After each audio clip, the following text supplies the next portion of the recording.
반갑습니다. 이렇게 사이버대 총장님들 모시고 이렇게 말씀을 드릴 수 있게 돼서 대단히 영광이고 또 감사한 기회라고 생각을 합니다.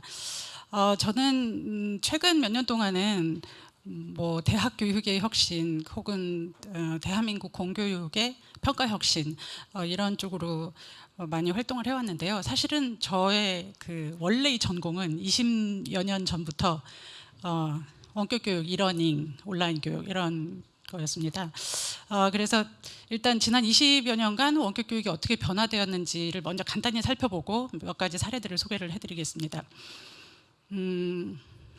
초기부터 원격대학은 약간 제도적으로 일반 교육하고는 분리되어 왔었습니다. 1972년도에 방송대가 처음으로 하나의 원격 그 형태로 그 학교가 설립이 되면서 일반 학교들과 달리 방송대학을 위한 법이 따로 있었고요. 2001년도서부터 이제 우리나라의 사이버 원격대학이 막 설립이 되기 시작하면서 그때도 사실은 일반 대학과 구분되게 고등교육법에 들어가지 못하고 평생교육법에 있어서 그때의 전문가들은 많은 이 부분을 지적을 했었습니다.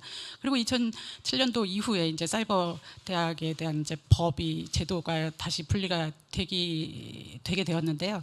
이게 한편으로는 차별이고요, 한편으로는 보호막이 되기도 했습니다. 왜냐하면 사이버 대학 이런 원격 대학에서 하는 종류의 수업을 일반 대학에서는 못하게 또 규제를 했기 때문에 일반 대학에서는 뭐 몇십 퍼센트 이상, 20% 이상 온라인으로 하지 못하고 온라인으로 학위를 주지 못하고 이런 식으로 해서 분리 정책을 계속 우리나라는 20여 년 동안 이렇게 진행을 해왔고요. 근데 이게 이제 일반 대학이 코로나 사태로 인해서 온라인으로 수업을 다 할 수도 있고 또 이제 학위도 줄 수 있고 막 이런 식으로 열리기 시작을 했습니다. 근데 저는 이게 시작이라고 생각하고요, 더 열릴 거라고 생각을 하기 때문에 일단 지금까지 20년은 사이버 대학과 일반 대학이 제도적으로 분리가 된, 뭐 그게 분리가 차별이든 보호막이든 어쨌건 제도적으로 분리가 된 상태에서 다른 마켓, 다른 고객, 다른 학습자들을 대상으로 운영을 해왔다면 앞으로는 분리가 거의 이제 모호해지고 구분이 거의 안 되게 될 수밖에 없는 상황이 점점 더 심화될 거기 때문에 이제 제도나 어떤 다른 독자층 혹은 학습자층을 대상으로 하는 게 아니라 교육의 퀄리티로 승부를 해야 하지 않나 이런 생각이 듭니다. 제가 이 시간에 해외 대학의 원격 수업 형태를 몇 가지 소개를 해드리겠습니다. 일단 첫 번째는요, 브리티시 콜롬비아 대학인데요, 캐나다 밴쿠버에 있는 대학입니다. 저는 2000년도 초반에 사실은 98년, 99년 이후로 이제 인터넷이 막 활성화되기 시작하면서, 그리고 이제 우리나라가 2000년도, 2001년도 이럴 때 막 사이버 대학이 막 이제 시작되면서 많은 사람들이 이제 원격 교육, 사이버 교육 이거에 대해서 이제 관심을 갖기 시작을 했었습니다. 그런데 사실은 천편일률적으로 모든 원격 대학이 강의를 촬영해서 찍어서 올리는 형태로 진행이 되어 왔었습니다. 근데 저는 그게 다일까? 그것이 최선일까? 그것이 항상 궁금했었습니다. 그리고 전문가들이 그때서부터 이제 웹 기반 교육, 뭐 이 온라인 교육, 뭐 테크놀로지 기반 교육, 이러닝, 뭐 각기 다른 종류의 용어로 무수히 논문들이 쏟아져 나왔는데요. 그때 당시에 저는 제 연구 분야가 그런 분야이기 때문에 완전히 100% 온라인으로만 해서도 완전히 너무나 탁월한 퀄리티의 원격 온라인 교육이 가능할지 저는 이게 너무 궁금했었습니다. 왜냐하면 그 당시에 항상 사이버 대학들이 막 생겼지만 그럼에도 불구하고 모든 사람들이, 심지어 사이버 대학에 계신 분들조차 그래도 면대면이 낫지 않냐라는 인식이 지배를 하고 있을 때였습니다.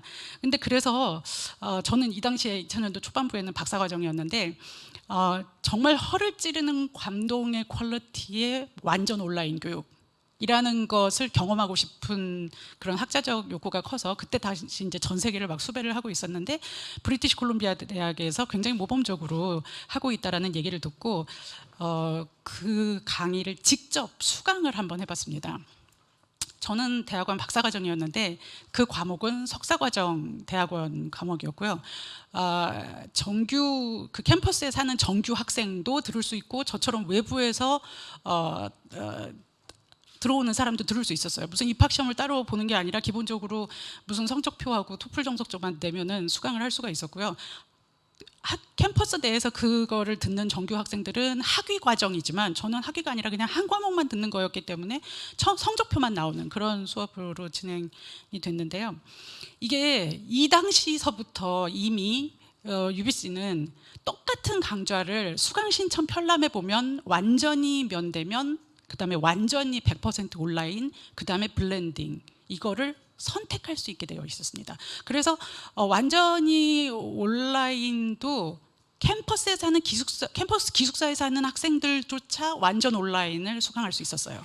그러니까 굉장히 학생들이 이렇게 저처럼 외부에서 들어가는 학생과 그다음에 정규 내부에 있는 학생이 섞어가지고 수업을 듣는데 저는 그 당시에 한 번도 밴쿠버를 가본 적이 없고 그냥 100% 한국에서 온라인으로만 들었습니다. 그게 2000년도 초반이고요.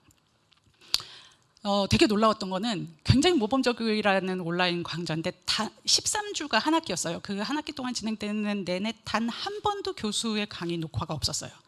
완전히 100% 텍스트와 그다음에 그 텍스트를 기반으로 한 상호작용 위주로 이루어졌는데 굉장히 놀라웠던 거는 텍스트가 교수자가 혼자 그냥 조금 재미없게 무슨 말인지 모르게 쓴 게 아니고 그거를 우리 맥락으로 치면 구성자가 같은 사람들이 좀 도와줘서 그런지 굉장히 재미있게, 그러니까 예를 들어서 역사책 같은 거를 왜 먼 나라 이웃나라 같은 거 보면 굉장히 재미있게 구성돼 있잖아요. 텍스트하고 만화가 조금 들어갔다고 하더라도. 그러니까 강의 동영상을 듣는 것 못지않게 혹은 심지어 더 이해가 잘 되게 구성된 그런 텍스트 컨텐츠였고요.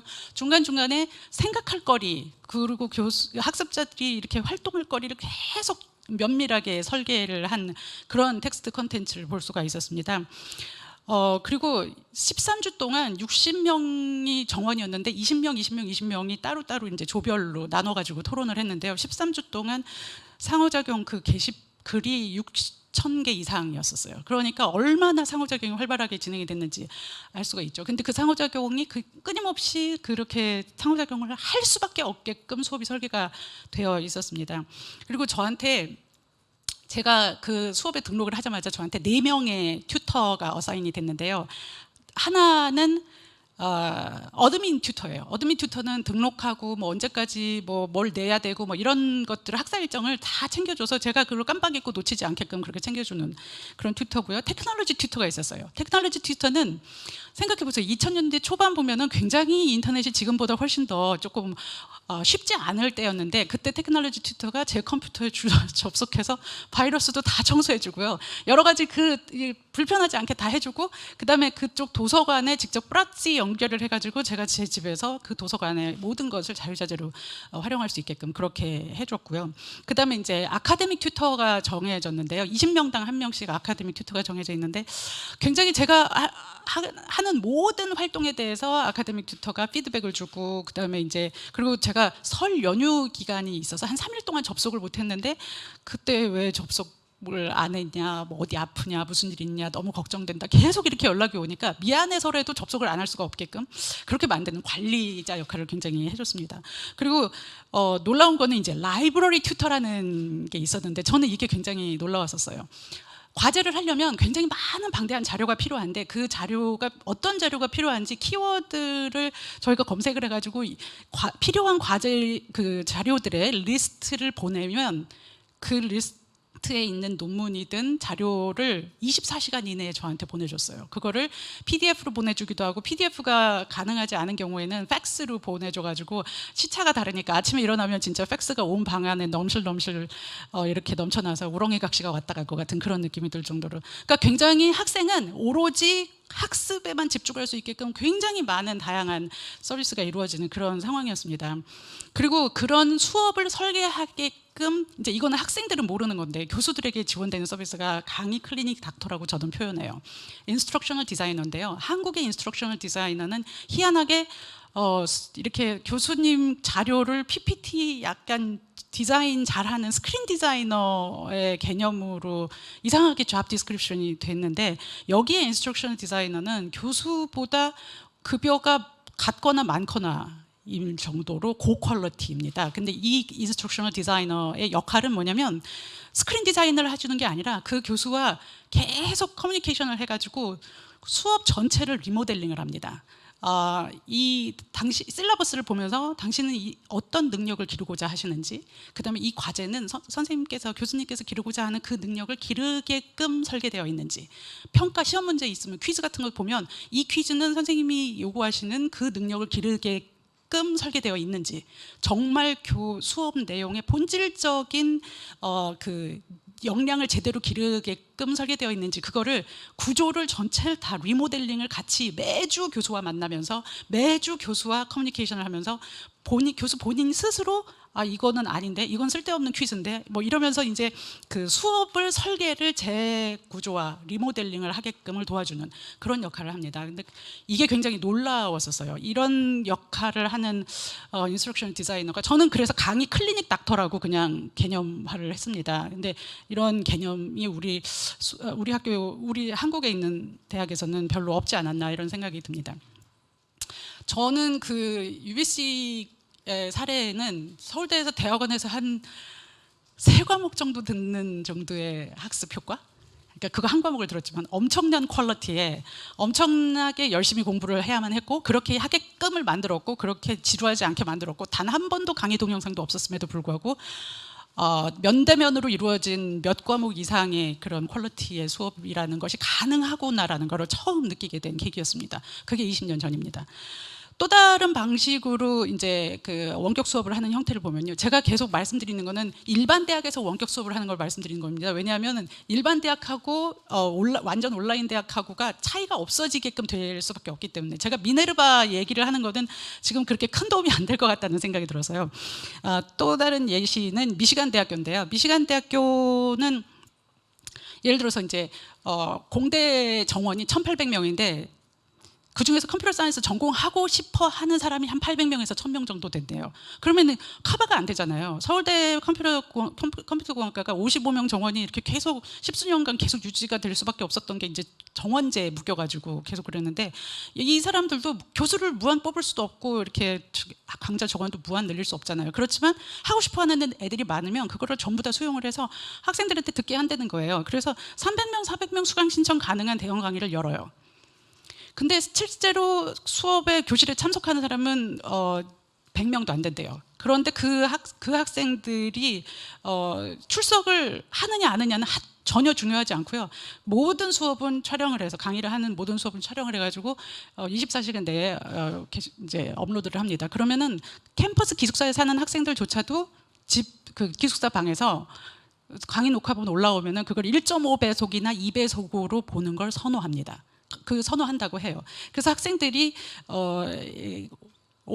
캠퍼스 기숙사에 살면서 그냥 한 학기 내내 온라인으로만 수업을 듣는, 그래서 오프라인 선생님 교수들조차도 출석 체크 전혀 하지 않습니다. 그것보다는 그냥 컴퓨터 사이언스는 코딩 잘해야 되잖아요. 코딩 과제 내주고 코딩 실력 얼마나 좋은지 그걸로만 평가하지, 출석 자체를 체크하는 그런 거는 본질적으로 아무 의미 없다는 거를 그 교수도 알고 학생도 알고, 그래서 굉장히 이게 온라인 학교인지 오프라인 학교인지 이렇게 느슨해지는 그런 식으로 운영이 되더라라는 겁니다. 또 다른 사례는요, 애리조나 주립대 예시인데요. 애리조나 주립대가 4년 연속 미국에서 가장 혁신적인 대학교 1위로 선정된 학교입니다. 근데 애리조나 주립대 같은 경우는 그 주립이고 명문대가 아니잖아요. 굉장히 이렇게 많이 알려진 그런 대학이 아님에도 불구하고 계속 이렇게 혁신에 성공을 했는데, 2008년도에 금융위기 이후로 이제 그 주에서 지원되는 예산이 급감을 했습니다. 그래서 그 주 예산에 지금 현재로서는 주 예산 받는 게 9%이고 91% 재정 자립을 했거든요. 근데 이렇게 예산을 적게 받으면서 이제 규제를 좀 풀었던 것 같아요. 그래서 이제 이 대학에서 어떻게 혁신을 하게 됐는지, 그 혁신의 이유를 이제 몇 가지 분석을 할 수 있는데요.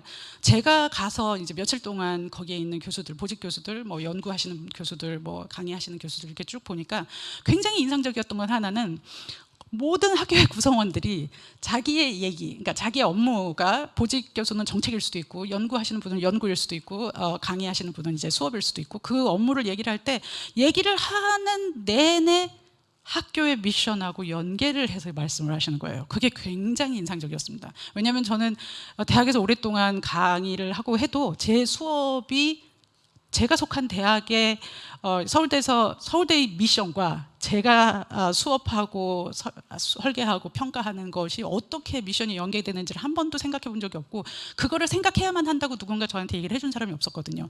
근데 그 학교는 그것을 미션하고 계속 그렇게 구성원들이 연계를 시켜가지고 얘기를 하는 것이 굉장히 인상적이었다는 말씀드리고요. 그 다음에 수업을 리모델링하는 과정을 계속했어요. 그래서 수업을 리모델링 하는데 지원해주는 인력이 250명이 있었고, 그 중에 100여 명이 아까 말씀드린 강의 클리닉 닥터였어요. 그러니까 강의를 리모델링 해주는 그런 역할을 하는 사람들, 인스트럭션 디자이너들이.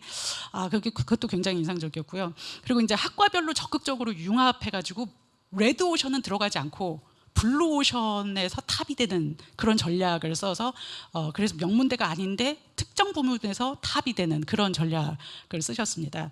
그리고 이제 어댑티브 러닝이라는 거는 조금 더 설명을 드리자면, 이 인공지능 시대에 뭐 많이들 들어보셨겠지만 비반복적인 대인 관계와 비반복적인 육체노 분석 업무가 점점 그런 직업이 이제 확산될 것이고, 반복적인 인지 업무나 육체노동 이런 것들은 점점 직업이 인공지능이나 기계에 대체되게 되기 때문에 결국은 그런 미래의 미래의 역량을 기르려면 우리가 어떤 수업을 해야 되고 어떤 교육을 해야 되느냐, 이게 이제 달라지게 될 수밖에 없는데요.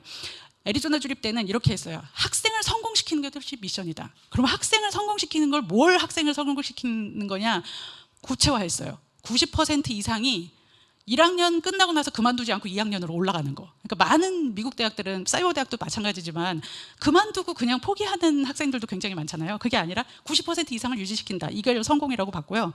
그다음에 비판적인 사고, 문제 해결 능력 이런 거 너무 중요하다. 그러면 그걸 목표로 했어요. 그러면 그거를 어떻게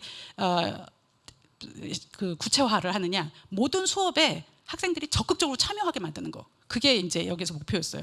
그다음에 이제 학생들이 교과를 완전히 숙지하도록, 마스터를 하도록 그렇게 만든다라는 게 목표예요. 그러면 그거의 목표를 구체적으로는 어떻게 잡았냐면, 모든 학생이 C 이상, 90% 이상의 학생이 C 이상을 받는다. 이렇게 만드는 것이 목표였어요.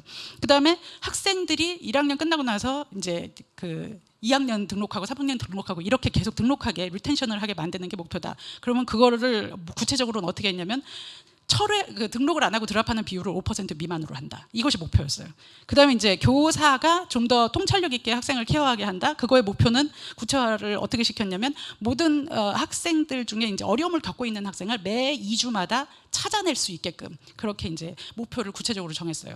그렇게 하면서 학생들이 이제 수업을 하게끔 했는데요. 여기서 특이한 거는 지식을 기억하고 숙지하는 종류야. 이렇게 어떻게 보면은 수용적 학습? 그러니까 이제 지식을 숙지하는 것이 충분한 그런 것이 있잖아요. 그런 하위에 있는 그런 수업들은 출판사들, 교과서들 출판사들하고 협업을 해서 전부 다 학습자들의 학습 경로를 추적해서 우수한 학습자들이 가는 경로와 이렇게 좀 미흡한 학습자들이 가는 경로가 달라요. 그러면 그때마다 잘못된 경로로 가고 있으면 즉시 시스템에서 피드백을 주고 진단을 해가지고 다른 방식으로 안내를 해서 학습을 완전하게 숙지를 할 수 있게끔 하는 그런 인공지능 기반의 그런 교과서, 일종의 디지털 텍스트북이긴 한데 한국에 있는 디지털 텍스트북하고는 너무너무 달라요. 그런 시스템을 만들었어요. 그게 사실은 굉장히 중요한 컨텐츠고요. 그 다음에 이제 생각을 꺼내야 되고 비판적으로 창의적으로 사고해야 되는 이런 부분은 수업 시간에 활발한 토론으로 바꿨어요. 그러니까 내용의 성격에 따라서 분리를 했다는 겁니다. 수업 방법을. 그렇게 해서 수업을 했더니 여기 보시면 어디를 해야 돼? 이게 2015년 이렇게 가을에 보면은 그러니까 수업을 드랍했던 비율이 20%에서 1.5%로 줄어들었고요. C 이상인 학생들이 72%에서 94%로 늘어났습니다. 그러니까 굉장히, 이거는 이제 일반 생물학인데요. 이게 다른 과목, 뭐 이게 대학 수학이라든가 아니면 미시경제학이라든가 이런 데서도 계속 차이가 나고 훨씬 더 효과가 낮다는 것이 이제 수치적으로 증명이 됐습니다. 이런 방식으로 해가지고 인기 있는 학과가 아닌, 예를 들어서 뭐 인류학이라든가 지질학이라든가 사회과학이나 인문학 쪽에서 굉장히 완전히 그 아이비리그급 명문대보다도 더 연구비도 많이 따고 이렇게 하는 학교로 성장을 하게 됐습니다. 원격 교육의 효과성을 보면요, 그 지난 수십 년 동안 사실 CAI 컴퓨터 베이스드 에듀케이션 그때서부터 수십 년간 굉장히 많은 연구들이 전 세계적으로 있었습니다. 온라인 수업이 효과적이냐, 대면 수업이 효과적이냐, 이러닝이 효과적이냐, 이런 연구는 어마어마하게 많은데요. 그 모든 연구들을 다 모아서 메타 분석을 하면 결론은 별 차이 없답니다.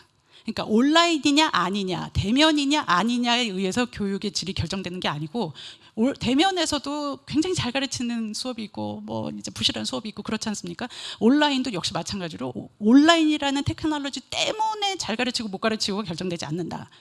그리고 이 어떤 방식으로, 온라인이든 오프라인이든 어떤 방식으로 수업이 설계되고 학습자의 학습을 어떻게 이끌어내는지에 대한 그 교육적인 부분에 의해서 결정이 된다. 질이, 퀄리티가 그렇게 결정이 된다. 그런 게 결론이고요. 그 독일의 원격대학의 총장님을 지내신 오토 피터스라는 사람이 1998년도에 그때 막 이제 인터넷이 활성화되고 이렇게 할 때 이런 말씀을 하셨어요. 앞으로 원격대학은 그 극도로 컨텐츠를 구조화하는, 컨텐츠를 구조화를 극대화한다는 건 뭐냐면 사람의 상호작용이 거의 필요 없을 만큼 사람이 할 만한 것들을 전부 다 시스템에 넣는 겁니다. 컨텐츠 속에 넣는 거. 그런 그 컨텐츠의 구조가 극대화되는 한 극단과 그 다음에 그래도 교육은 사람하고의 상호작용이지 해서 상호작용을 극대화시키는, 그냥 컨텐츠보다 상호작용을 극대화시키는 그 한 극단, 이 양극단 속에서 어디가 교육학적으로 최적인지를 찾는 일이 앞으로 원격 교육의 혹은 원격 대학의 가장 큰 과제가 될 것이다 라는 예언을 1998년도에 하셨어요. 저는 이게 되게 궁금했습니다. 그러면 상호작용을 극대화하는 수업과 구조화가 극대화된 수업은 어떤 게 더 낫지? 어떤 게 더 효과적이지? 이게 굉장히 궁금했었습니다. 그래서 제가 그걸로 박사 논문을 썼습니다. 이게 컨텐츠 기반의 그 셀프 학습 과정이 주로 개인 학습에서 성적 요인이 결정이 되고요. 사회적인 상호작용 부분에서는 거의 영향이 없습니다. 근데 상호작용 중심 수업에서는 소셜 러닝, 그러니까 사회적 상호작용에서 결정적으로 성적 요인이 보일 수가 있고요. 혼자서 공부하는 부분에서는 거의 성적 요인이 발생되지 않습니다. 그래서 이 연구의 결론은 지식을 그냥 숙지하기만 하면 되는 종류의 공부는 잘 만들어진 컨텐츠로 혼자 공부를 하나, 아니면 진짜 아주 고퀄리티 교수가 1대1로 붙어서 과외처럼 그렇게 해주나 별 차이 없다예요. 그런데 비판적이고 창의적인 사고를 해야 되는, 소위 말해서 집어넣는 수업을 넘어서 꺼내는 생각, 그런 것들이 관건인 종류의 학습이 있잖아요. 그런 거는 아무리 잘 만들어진 컨텐츠로 해도 계속 선생님 혹은 동료들 간의 토론과 피드백과 질의응답을 통해서 상호작용하는 거의 퀄리티를 따라가지 못하더라. 그러니까 비판적이고 창의적인 이런 꺼내는 종류의 수업은 컨텐츠를 만드는 거에 돈 쓰지 말고 그냥 이 상호작용 위주를 할 수 있는, 차라리 인력 지원에 예산을 쓰는 게 낫고 굉장히 지식을 잘 숙지하면 되는 걸로 가는 그런 수업에서는 사람보다 잘 만들어진 컨텐츠 하나를 계속 운영하는 것이 효과적이다. 이런 것이 결론입니다. 이러닝의 그 큰 축을, 이론적인 축을 이렇게 볼 수 있는데요. 한쪽은 상호작용, 이쪽은요 사람에 대해서 예산이 들어가는 부분입니다. 완전히 혼자 셀프 프리는 혼자서 유튜브 그냥 보는 것 같은 거고요. 어드민은 로그인만 한 상태고, 어드민 플러스 튜터링은 간단하게 이제 튜터들이 관리해 주는 거고, 여기는 이제 교수자가 하일리 인터랙티브하게 하는 그런 수업이고요. 다른 한 축은 컨텐츠 개발입니다. 컨텐츠 개발을 그냥 개발하지 않고 재사용하는 거나, 아니면 텍스트 수준이거나, 아니면 강의를 촬영하는 거나, 아니면 외부로 만드는 거나, 아니면 인공지능 기반으로 만드는, 이런 게 이제 얼마나 구조화가 되느냐의 축. 여기는 컨텐츠 개발의 축이고요. 여기는 결국은 상호작용의 축인데, 이 축과 이 축 사이에서 어느 정도를 위치하게 컨텐츠를 만들 것이냐, 코스를 만들 것이냐, 이것이 이제 매 수업마다 혹은 기관에서 판단할 일인 거죠. 근데 어떻게 판단을 하느냐가 사실은 굉장히 관건인데, 학생들이 이걸 보면은 이건 MIT 미디어 랩에서 MIT 미디어 랩에서 그 연구를 발표한 건데요. 교감신경을 측정할 수 있는 팔찌를 차고 교감신경을 측정했어요. 교감신경은 흥분, 집중, 각성 해가지고 정신 바짝 차렸을 때 활성화가 되고요. 멍하니 있을 때는 활성화가 안 됩니다. 근데 여기 보시면 실험하고 숙제하고 이런 부분에는 막 활성화가 되고 수면 초반부에 잘 때 막 활성화가 되다가 이제 자고 나면 이제 별로 활성화가 안 돼요. 근데 TV 시청이 이렇고요. TV 시청이 이렇고 수업 이렇습니다.